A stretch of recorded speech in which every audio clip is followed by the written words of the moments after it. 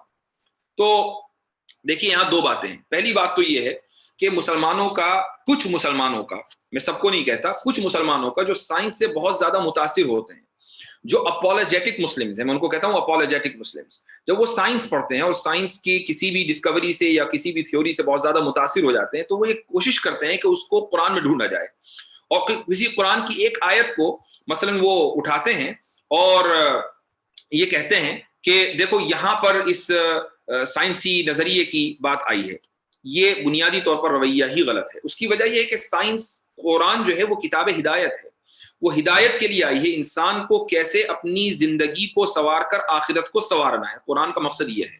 قرآن کا مقصد کسی سائنس کے تھیوری کو بیان کرنا نہیں ہے، قرآن کا مقصد کسی ڈسکوری کو بیان کرنا نہیں ہے، قرآن کا مقصد کسی سائنسی نظریے کو یا کسی ایجاد کو، انوینشنز کو بیان کرنا نہیں ہے۔ تو جو مسلمان یہ دعویٰ کریں کہ قرآن کے اندر سائنٹیفک نظریات ہیں، وہ ان مسلمانوں کا اپروچ ہی غلط ہے۔ پہلی بات تو یہ ہے۔ دوسری بات یہ ہے کہ میں نے پہلے ہی کہا کہ جو حقائق ہیں، جو فیکٹس ہیں، قرآن کریم میں ان کی طرف اشارہ آ گیا ہے۔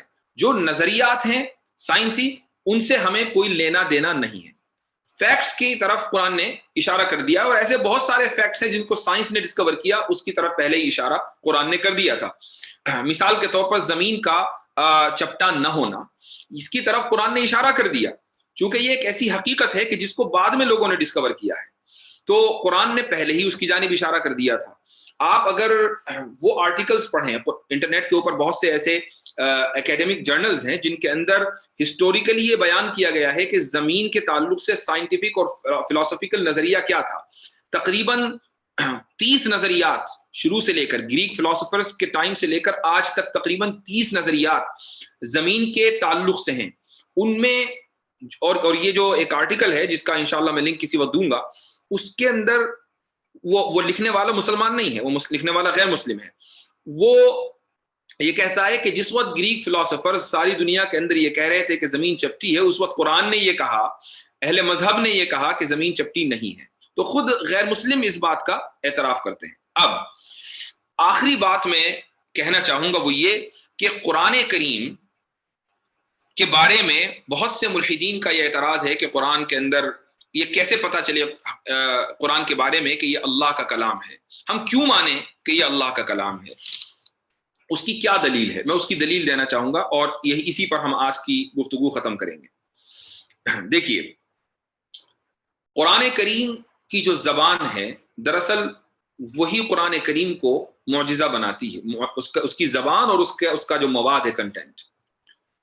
آپ اگر ہسٹری پڑھیں تو آپ کو، وداؤٹ بائسنس، بغیر کسی تعصب کے اگر ہسٹری پڑھیں تو آپ کو اندازہ ہوگا کہ جس زمانے میں قرآن کریم نازل ہو رہا تھا، اس وقت جو عرب لوگ اس دور میں موجود تھے، نبی کریم صلی اللہ علیہ وسلم کے دور میں، ان کو بھی اندازہ تھا کہ یہ کلام انسان کا کلام نہیں ہے۔ اسی لیے انہوں نے نبی کریم صلی اللہ علیہ وسلم کے اوپر جو الزام لگایا، وہ الزام تھا کاہن کا، کہ اے محمد تم تو کاہن ہو، العیاذ باللہ۔ کاہن کا مطلب انگریزی میں ہے سوت سیئر۔ کاہن وہ ہوتا ہے کہ جس کے بارے میں یہ تصور کیا جاتا ہے کہ اس کا جنوں سے تعلق ہے، اس کا کسی سپر نیچرل تو نہیں کہیں گے بلکہ انسین فورس سے تعلق ہے۔ تو جنوں سے تعلق ہونے کی وجہ سے وہ جن یہ کلام لا کر محمد صلی اللہ علیہ وسلم کو سکھاتے ہیں، اور وہ کلام جو ہے لوگوں کو بیان کر دیتے ہیں۔ کسی عرب نے، کسی بھی مشرک نے، کسی بھی بڑے سے بڑے لیڈر نے یہ دعویٰ نہیں کیا کہ محمد صلی اللہ علیہ وسلم قرآن کے مصنف ہیں، کسی نے بھی، ایک بھی دعویٰ ایسا نہیں تھا۔ تو سب یہ مانتے تھے کہ یہ کلام کہیں اور سے آیا ہے، یہ کہیں باہر سے بیرونی کلام ہے جو محمد صلی اللہ علیہ وسلم ہمیں پڑھ کر سنا رہے ہیں۔ تو پہلی بات تو یہ۔ دوسری بات یہ ہے کہ یہ کلام خود نبی کریم صلی اللہ علیہ وسلم کی طرف سے بھی اس لیے نہیں ہو سکتا چونکہ آپ بھی خود عرب تھے اور بہترین عربی جانتے تھے، اور اس کی دلیل آپ صلی اللہ علیہ وسلم کی حدیثیں ہیں۔ اگر آپ حدیثوں اور قرآن کی لینگویج کے درمیان کمپیریزن کریں تو آپ دیکھیں گے کہ قرآن کا جو میتھڈ ہے، منہج ہے، وہ بالکل ڈیفرنٹ ہے، اور حدیثوں کی جو لینگویج ہے وہ بالکل الگ ہے۔ اور سائنٹیفکلی اور سائیکولوجیکلی یہ ممکن ہی نہیں ہے کہ ایک آدمی 23 سال تک کے دو مختلف میتھڈز کو اس کنسسٹنسی کے ساتھ فالو کرتا رہے، یعنی اتنی کنسسٹنٹ کبھی اندر کوئی تبدیلی ہی نہ آئے کہ جب وہ اپنی بات کہے تو اس کا انداز الگ ہو، اور جب وہ قرآن پڑھ کر سنائے تو اس کا انداز الگ ہو، اور اس طریقے سے 23 سال تک کا یہ معاملہ چلتا رہے اور کبھی بھی اس کے اندر کوئی تبدیلی نہ آئے۔ یہ ایک ایسی دلیل ہے جس سے ثابت ہوتا ہے کہ یہ کلام قرآن نبی کریم صلی اللہ علیہ وسلم کا لکھا ہوا نہیں ہے یا آپ صلی اللہ علیہ وسلم کی طرف سے نہیں ہے، چونکہ یہ سائنٹیفکلی اور سائیکولوجیکلی پاسبل نہیں ہے کہ ایک آدمی دو میتھڈز کو، دو منہج کو 23 سال تک کنسسٹنسی کے ساتھ چلا سکے۔ دوسری بات، اب آگے چلیے تیسری بات یہ ہے کہ نبی کریم صلی اللہ علیہ وسلم کی زندگی کے اندر بہت سارے اتار چڑھاؤ آئے ہیں۔ آپ صلی اللہ علیہ وسلم کی زندگی کے اندر بہت سی پریشانیاں بھی آئی ہیں۔ آپ نے اپنی اہلیہ حضرت خدیجہ رضی اللہ عنہا کو کھویا۔ آپ صلی اللہ علیہ وسلم کی زندگی میں ابو طالب کی وفات ہوئی جو آپ کے چچا تھے، آپ سے بہت قریبی تھے۔ آپ صلی اللہ علیہ وسلم کی زندگی کے اندر آپ صلی اللہ علیہ وسلم کے صاحبزادے حضرت ابراہیم کی وفات ہوئی، بیٹیوں کی وفات ہوئی، کیا کیا نہیں ہوا۔ لیکن آپ کے ان بحرانوں کا، جن کرائسس سے آپ صلی اللہ علیہ وسلم گزرے ہیں، یہ جو جذبات تھے، اس کا اثر کبھی بھی قرآن کریم کے اوپر نہیں پڑا۔ قرآن کریم جیسا پہلے دن تھا ویسے ہی آخری جس روز وہ نازل ہو رہا تھا اس دن بھی اس کی لینگویج اور اس کے اندر جو اثر انگیزی تھی وہی تھی۔ تو اس سے یہ ثابت ہوا کہ یہ کلام آپ صلی اللہ علیہ وسلم کا نہیں ہو سکتا۔ آپ صلی اللہ علیہ وسلم کے پاس وہ کلام آیا اور آپ نے پڑھ کر سنا دیا۔ اگر یہ کلام نبی کریم صلی اللہ علیہ وسلم کا ہوتا تو اس کلام کے اوپر آپ صلی اللہ علیہ وسلم کے جذبات کا اثر ضرور ہوتا۔ آپ مثلا کسی شاعر کو دیکھتے ہیں کہ ایک شاعر کے اوپر اس کے جذبات کا بہت اثر ہوتا ہے۔ وہ شاعر مثلا اگر عشق کا مارا ہوا ہو تو اس کی شاعری کے اندر آپ درد محسوس کریں گے۔ ایک شاعر اگر ایسا ہے کہ جو شراب اور کباب کا عادی ہے تو اس کے اندر آپ اس کی شاعری کے اندر دیکھیں گے کہ وہ شراب اور کباب ہی کی تعریف کرتا ہے، وہ صرف غزل ہی کہتا ہے۔ ایک شاعر ایسا ہوتا ہے کہ جس کے اندر بہت زیادہ اپنی ملت اور قوم کا درد ہوتا ہے تو آپ اس کی شاعری کے اندر وہی درد محسوس کریں گے۔ آپ اقبال کی شاعری کو اٹھائیے، آپ غالب کی شاعری کو اٹھائیے، دونوں کی شاعری کے درمیان آپ کو بہت آسانی کے ساتھ ان کی شخصیت کی جھلک مل جائے گی۔ آپ کو پتہ چل جائے گا کہ یہ شاعر ان کی سائیکالوجی کیا تھی۔ نبی کریم صلی اللہ علیہ وسلم بھی اپنی زندگی کے اندر مختلف کرائسس سے گزرے ہیں، لیکن ان کرائسس کا اثر قرآن کریم پر نہیں ہے۔ اس سے یہ ثابت ہوتا ہے کہ قرآن کریم آپ صلی اللہ علیہ وسلم کا اپنا کلام نہیں ہے، بلکہ یہ کلام اللہ کی طرف سے آیا ہے اور نبی کریم صلی اللہ علیہ وسلم نے اس کو آگے پیش کر دیا ہے۔ چوتھی بات میں اور کہنا چاہوں گا وہ یہ کہ مثلا آپ اپنے آپ کو دیکھیے، آپ اگر گزشتہ چند سالوں سے لکھتے چلے آ رہے ہیں یا آپ تقریر کرتے چلے آ رہے ہیں تو آپ کو اندازہ خود ہو جاتا ہے اور ہونا چاہیے کہ جب آپ نے لکھنا شروع کیا تھا یا آپ نے تقریر کرنی شروع کی تھی تو آپ کے اندر وہ میچورٹی نہیں تھی۔ آپ جب لکھتے ہوں گے اس وقت بہت زیادہ غلطی کرتے ہوں گے، پھر آہستہ آہستہ لکھتے آپ کے اندر میچورٹی آنی شروع ہوئی۔ اسی طریقے سے جب آپ نے تقریر کرنی شروع کی ہوگی تو آپ کے اندر وہ بات نہیں ہوگی، لیکن آپ جب بولنے لگے، بولتے ایک وقت ہو گیا، ایک عرصہ ہو گیا تو آپ کے اندر وہ میچورٹی آ گئی۔ نبی کریم صلی اللہ علیہ وسلم کے اوپر قرآن کریم 23 سال میں نازل ہوا۔ 23 سال کی اس مدت میں یہ نہیں کہا جا سکتا کہ شروع میں جو کلام نازل ہوا وہ امیچور تھا اور آخر کی زندگی میں جو کلام نازل ہوا وہ بہت زیادہ میچور تھا، بلکہ شروع سے لے کر آخر تک کے کلام جو آپ صلی اللہ علیہ وسلم کے اوپر نازل ہوا وہ کنسسٹنٹ تھا، اس کے اندر کوئی تبدیلی نہیں تھی۔ وہ جتنا میچور پہلے دن تھا اتنا ہی میچور وہ آخری دن تھا۔ یہ اس بات کی دلائل ہیں کہ یہ جو قرآن ہے وہ نبی کریم صلی اللہ علیہ وسلم کا اپنا بنایا ہوا نہیں ہے، بلکہ نبی کریم علیہ الصلوۃ والسلام کے اوپر وہ اللہ رب العزت کی طرف سے بطور وحی آیا ہے، اور نبی کریم صلی اللہ علیہ وسلم نے اس کلام کو ہمیں پڑھ کر سنایا ہے، اس لیے ہم قرآن کریم کے اوپر ایمان لاتے ہیں۔ تو یہ آج کے درس کا خلاصہ ہے۔ اس میں ایک مرتبہ اور میں اس کی کتاب کو شیئر کرنا چاہوں گا، اور اس کے بعد دیکھیے جو religious text are man made and fallible, یہ جو آخری عنوان ہے اس کے اندر یہ دعویٰ ہے اس کا کہ جتنے بھی مذہبی مقدس کتابیں ہیں یہ انسان کی بنائی ہوئی ہیں اور یہ فیلیبل ہیں۔ فیلیبل کا مطلب یہ ہے کہ ان کے اندر اغلاط ہیں، یہ معصوم نہیں ہے، معصوم عن الخطا نہیں ہے کہ ان کے اندر کوئی غلطی نہ ہو، بلکہ ان کے اندر بہت ساری اغلاط ہیں، بہت سارے ایررز ہیں۔ اس کے بعد اس نے بائبل کی مثالیں دی ہیں. تو بائبل کے اندر تو ہم بھی مانتے ہیں کہ بہت ساری غلطیاں ہیں، اور اس کی وجہ یہ ہے کہ بائبل جو انجیل حضرت عیسیٰ علیہ الصلوۃ والسلام کے اوپر نازل ہوئی تھی وہ انجیل ویسی نہیں رہی، بلکہ اس کے اندر تحریف کر دی گئی، اس کے اندر بہت زیادہ تبدیلی کر دی گئی ہے. تو اس کے اندر غلطیوں کا ہونا لازمی سی بات ہے، یہ خود ہمارا عقیدہ ہے. لیکن اور اس نے آخر تک کے اپنے اس چیپٹر کے آخر تک صرف بائبل ہی کا حوالہ دیا ہے، تو لہٰذا ہمیں اس کے ڈیفینڈ کرنے کی ضرورت نہیں ہے. اس کا یہ کہنا کہ قرآن کریم کے اندر کوئی غلطی ہو، اور جو اس نے حوالہ دیا ہے کہ زمین چپٹی ہے قرآن کے مطابق، اور قرآن کے مطابق سورج دلدل کے اندر ڈوبتا ہے، اس کا ہم جواب دے چکے. قرآن کریم ایک معجزہ ہے. کیسے معجزہ ہے اور کیسے یہ اللہ کا کلام ہے اور رسول اللہ صلی اللہ علیہ وسلم کا کلام نہیں ہے، اس کو ہم نے ثابت کر دیا. اور اسی طریقے سے اس کا یہ دعویٰ، اس کی یہ دلیل کہ اللہ پر ایمان قرآن پر موقوف ہے اور قرآن پر ایمان اللہ کے اوپر موقوف ہے، ہم نے اس دلیل کو بھی رد کر دیا کہ بیچ میں نبی کریم صلی اللہ علیہ وسلم کا واسطہ بھی ہے، اور جب واسطہ بیچ میں آ جاتا ہے تو دور یا جس کو ہم سرکولر ریزننگ کہتے ہیں وہ ختم ہو جاتا ہے. یہ آج کے درس کا خلاصہ ہے. تو اس طرح دوسرا چیپٹر ختم ہوتا ہے جو پورا کا پورا ہولی اسکرپچر یا قرآن سے متعلق ہے. اب میں آپ حضرات کے کچھ سوال بھی لے لوں آج کی اس نشست کو ختم کرنے سے پہلے. ایک اہم سوال جو کل کے درس سے متعلق میرے پاس آیا ہوا ہے، اور کسی نے مجھے فیس بک کے اوپر وہ سوال بھیجا ہے. ایک صاحب ہیں عاصم تقی، ان کا سوال یہ پاکستان سے ہیں. ان کا سوال میں پڑھ کر سناتا ہوں، اس کے بعد اس کو جواب بھی دیتا ہوں. اگر آپ کا کوئی اہم سوال ہو تو مجھے فیس بک کا جو میرا پیج ہے اس پر آپ بھیج سکتے ہیں. یہ کہتے ہیں کہ مجھے سوال کل کے لیکچر کے لحاظ سے پوچھنے تھے. آپ نے فرمایا کہ 3 × 3 6 کا ہمیں حواس سے خمسہ سے پتہ نہیں چلتا، سینسز سے پتہ نہیں چلتا، بلکہ عقل سے پتہ چلتا ہے، اور سائنس حواس سے خمسہ سے علم دیتی ہے. میتھ کو تو مدر آف سائنسز کہا جاتا ہے، لہٰذا اس بات کی کیا حیثیت کہ جو حواس سے خمسہ کی ہے سائنس کے متعلق فرمائی.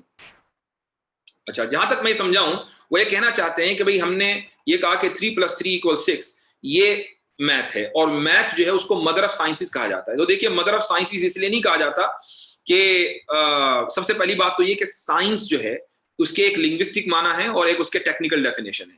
تو جو اس کے لنگوسٹک معنی ہے وہ ہے علم. تو اس بات میں کوئی شک نہیں ہے کہ سائنس جو ہے وہ تمام علوم کی ماں ہے. یعنی اگر آپ سائنس سیکھ لیتے ہیں تو بہت سارے علوم آسانی کے ساتھ آپ سمجھ سکتے ہیں، اس کو سیکھ سکتے ہیں، بہت سارے فنون آسان ہو جاتے ہیں. اس اعتبار سے اس کو مدر آف سائنس کہا جاتا ہے.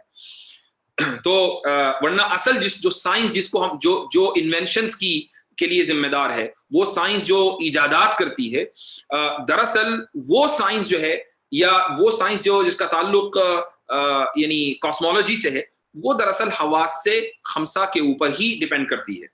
ہاں، لیکن اس کو سمجھنے کے لیے آسانی میتھ سے ہوتی ہے. تو ہمارے کہنے کا مقصد یہ تھا کہ فزکس سے پہلے، ایسٹرونومی سے پہلے بھی لوگ اس بات کو سمجھتے تھے کہ 3 + 3 جو ہے وہ 6 ہوتا ہے. تو یہ تو آپ کے اس سوال کا جواب ہوا. آگے یہ لکھتے ہیں کہ سائنس کے محدود ہونے میں آپ نے اخلاقیات کا تذکرہ کیا. سوال یہ ہے کہ لامحدود میں ہر چیز کا آ جانا ضروری تو نہیں، گنتی لامحدود ہے، اس میں سب کچھ سماتا نہیں. بہت اچھا سوال ہے، لیکن دراصل آپ شاید میری اس بات کو نہیں سمجھے. میں نے یہ بات ثابت کی تھی کہ سائنس محدود ہے.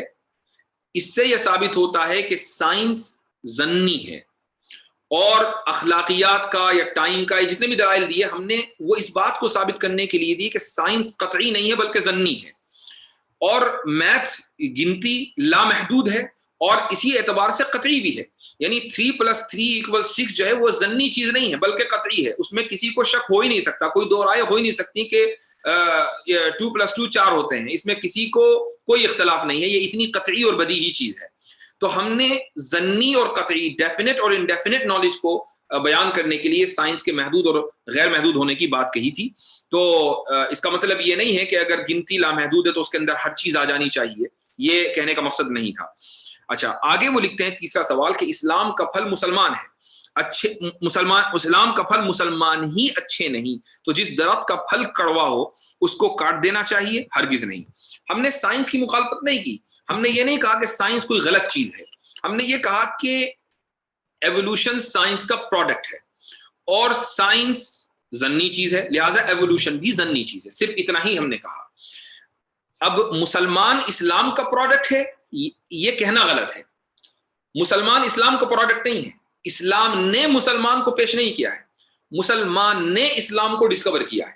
گویا کہ اسلام پہلے سے ایک ریالٹی ہے، کچھ لوگ نے اس ریالٹی کو پا لیا، کچھ لوگوں نے اس ریالٹی کو نہیں پایا۔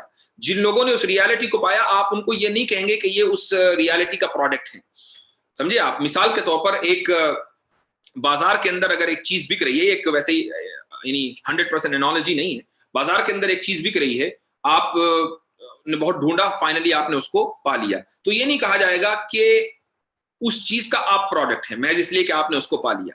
تو اسلام ایک یونیورسل ٹروتھ اور یونیورسل ریالٹی ہے جو 1400 سال سے نہیں بلکہ حضرت آدم علیہ السلام کے زمانے سے موجود ہے، اور مختلف انبیاء علیہ السلام اس دین کی تبلیغ کرتے آ رہے ہیں۔ لہٰذا کچھ لوگوں نے اس تبلیغ کے نتیجے میں اس یونیورسل ٹروتھ کو پا لیا اور کچھ لوگوں نے نہیں پایا۔ جن لوگوں نے پا لیا آپ ان کے بارے میں یہ نہیں کہیں گے کہ وہ اسلام کا پروڈکٹ ہے۔ تو یہ ان کے سوالات کا 3 سوال تھے، اس کا جواب ہوا۔ لاسٹ فائٹر صاحب اگر آپ جو ہے انگریزی میں لکھ دیں، رومن میں لکھ دیں تو زیادہ بہتر ہوگا۔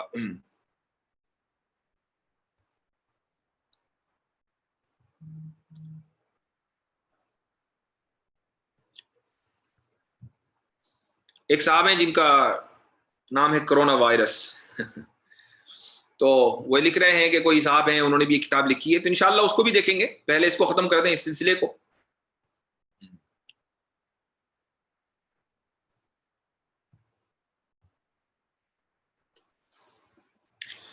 آیت کانت رتقا ففتقناہما میں جو نظریہ ہے اس کی کیا حقیقت ہے؟ اس کے تعلق سے اصل میں بہت سے لوگوں کا کہنا ہے، مفسرین کا، کہ یہ اشارہ ہے دراصل اس بہت بڑے دھماکے کی طرف کہ جو آج سے، جس کو آج کی سائنس بگ بینگ کہتی ہے۔ چونکہ اسلام پہلے دن سے، یعنی بگ بینگ کی تھیوری تو 1930 کے اندر ڈسکور ہوئی ہے۔ آپ اگر ہمارا جو علم کلام کا لٹریچر ہے، مثلا شرح عقائد ہے، آپ اس کو پڑھ لیجئے، یا شرح مقاصد پڑھ لیجئے، یا کوئی بھی اشاعرہ کی کتاب پڑھ لیجئے، ماتریدیہ کی کتاب پڑھ لیجئے، سب میں یہ بات لکھی ہوئی ہے کہ یہ جو کائنات ہے وہ پہلے نہیں تھی، اچانک وجود میں آئی، وہ اچانک وجود میں آئی ہے، ٹھیک ہے؟ اسی کو حدوث کہا جاتا ہے، اسی کو اوریجنیشن اردو میں کہتے ہیں، عربی میں کہتے ہیں۔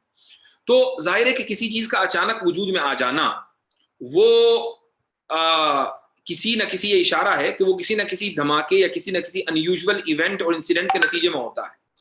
تو یہ نہیں کہا جائے گا کہ چونکہ بگ بینگ تھیوری 1930 کے اندر ڈسکور ہوئی اس لیے اب ہم نے قرآن میں سے اس کو نکالا، نہیں، ہم تو پہلے ہی سے اس بات کے قائل ہیں کہ کائنات موجود نہیں تھی، پھر اچانک وہ موجود ہوئی۔ بگ بینگ تھیوری کے نتیجے میں سائنٹسٹ نے آج ماننا شروع کیا کہ ایک دھماکہ ہوا تھا اور اس کے بعد پھر کائنات وجود میں آئی ہے۔ تو سائنس نے قرآن کی اور اسلام کی تصدیق کی ہے، ہم نے سائنس کے نظریے کے سامنے آنے کے بعد اپنی بات نہیں بدلی ہے۔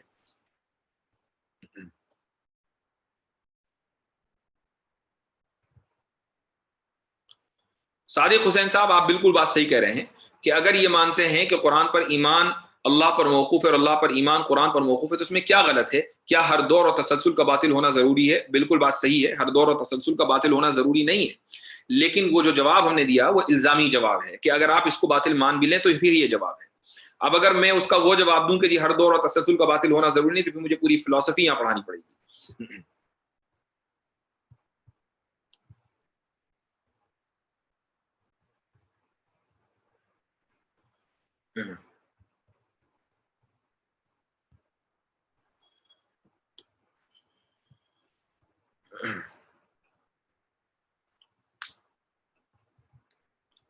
مرزا بیگ آپ سوال یہ کر رہے ہیں کہ یہودیت اور نصرانیت صرف قوموں کا نام ہے؟ اس سوال کو تھوڑا سا واضح کر دیجیے تو زیادہ بہتر رہے گا۔ ایک لاسٹ چیز میں ضرور کہنا چاہوں گا، اور انشاءاللہ اس کو الگ سے کلپ بنا کر بھی سرکولیٹ کرنا ہے، اور اس کی وجہ ہے، اس کی وجہ یہ ہے کہ کچھ گھنٹوں پہلے ہمارے پاس ایک میسیج آیا، اور یہ میسیج جو ہے وہ بہت زیادہ سرکولیٹ کر رہا ہے، اور یہ آج کے موضوع سے ریلیٹڈ ہے، اس لیے اس کی وضاحت آج کی اس ویڈیو میں بہت ضروری ہے۔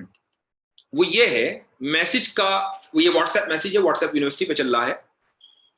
میسیج لکھنے والا یہ کہتا ہے، انگریزی میں ہے اور اس کے بعد اردو میں، عربی میں ہے، اور بہت جلدی اس کی اردو اور ہندی ہونے والی ہے، ٹھیک ہے؟ تو اس لیے اس کو پہلے ہی بتا دوں، میسیج لکھنے والے کا دعویٰ یہ ہے کہ کرونا وائرس کا قرآن میں پہلے سے ذکر موجود ہے۔ اچھا بھائی، قرآن میں کرونا وائرس کا ذکر کہاں سے آیا؟ کہتا ہے کہ نہ صرف یہ کہ ذکر ہے بلکہ یہ بھی بتا دیا کہ کس زمانے میں ظاہر ہوگا، یہ بھی بتا دیا کہ کہاں ظاہر ہوگا، اور یہ بھی بتا دیا کہ کیوں ظاہر ہوگا، اور یہ بھی بتا دیا ہے کہ اس کے ساتھ کرنا کیا ہے، یعنی ایسے دور میں جب کرونا وائرس آئے تو کیا کرنا چاہیے، اور اس کے پیچھے کیا حکمت ہے، کیوں آیا، اور اس کا اصلی نام کیا ہے۔ یہ ساری چیزیں جو ہیں وہ قرآن میں آ گئی ہیں۔ مطلب یہ ایک نہایت ہی عجیب و غریب دعویٰ تھا۔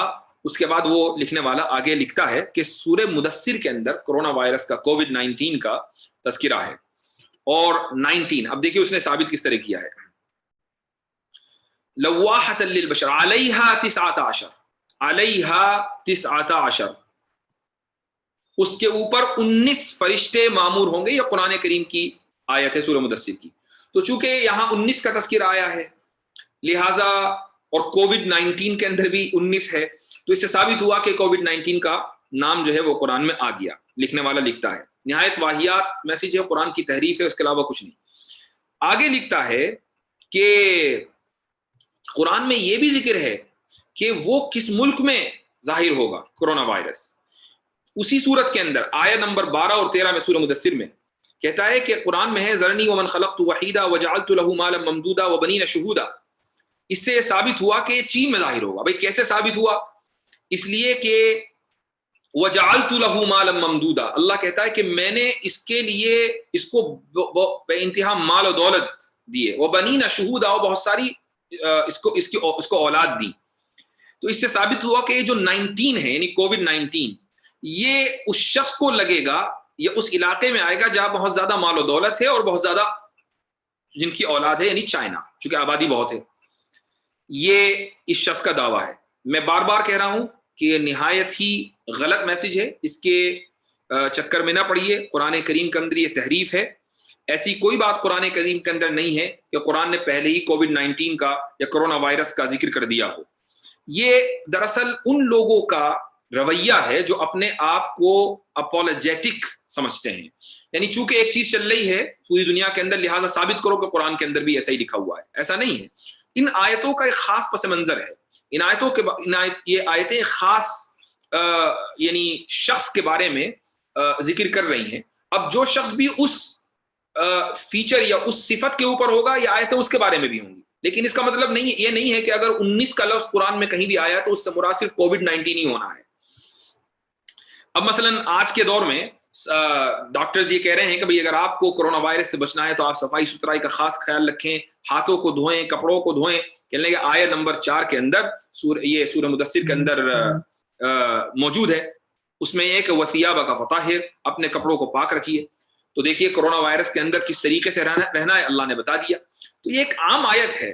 ایسا تو نہیں ہے کہ کرونا وائرس اگر نہ آتا تو اس آیت کا کوئی مطلب نہیں تھا۔ آیت کے اوپر تو جب سے آیت نازل ہوئی لوگ عمل کرتے آ ہی رہے ہیں، چاہے کرونا وائرس آتا یا نہ آتا۔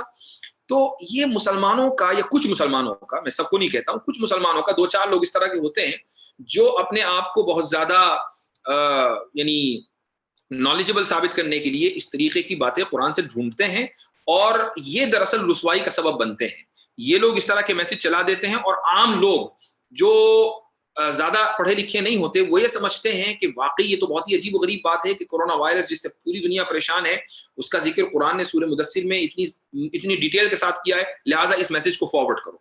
اس لیے میں آپ حضرات سے یہ اپیل کروں گا کہ ایسے میسج کو بالکل فارورڈ نہ کیجیے۔ اب جب آپ کو پتہ چل گیا ہے کہ یہ میسج غلط ہے، قرآن کریم کی اندر یہ تحریف ہے، ایسا کوئی کرونا وائرس کا قرآن کریم کے اندر تذکرہ نہیں ہے، ایسے میسج کو اب یہ جان بوجھ کر فارورڈ کرنا بھی گناہ ہوگا۔ ہاں، وباؤں کا تذکرہ حدیث کے اندر ہے کہ آخری زمانے کے اندر بہت سی وبائیں دنیا کے اندر پھیلیں گی، پلیگ پھیلے گا، یا اس کے علاوہ دوسری وبائیں پھیلیں گی جو انسانیت کو تباہ کر دیں گی۔ اس طرح کی احادیث ملتی ہیں، بس اتنا ہی ہمارے لیے کافی ہے۔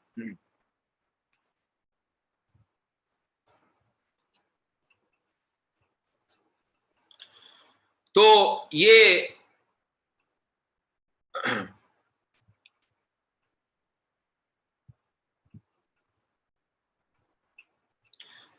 دین تو بس ایک اسلام ہے، یہودیت اور نصرانیت صرف قوموں کا نام ہے، کیا یہ صحیح ہے؟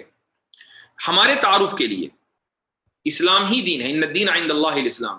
رہی بات یہودیت اور نصرانیت، اب چونکہ وہ مسلمان نہیں رہے، انہوں نے اسلام کو چھوڑ دیا، لہٰذا اب ہم کیسے ان کو پہچانیں، اس لیے یہودیت اور نصرانیت کا لفظ قرآن میں اور حدیث کے لٹریچر میں ملتا ہے۔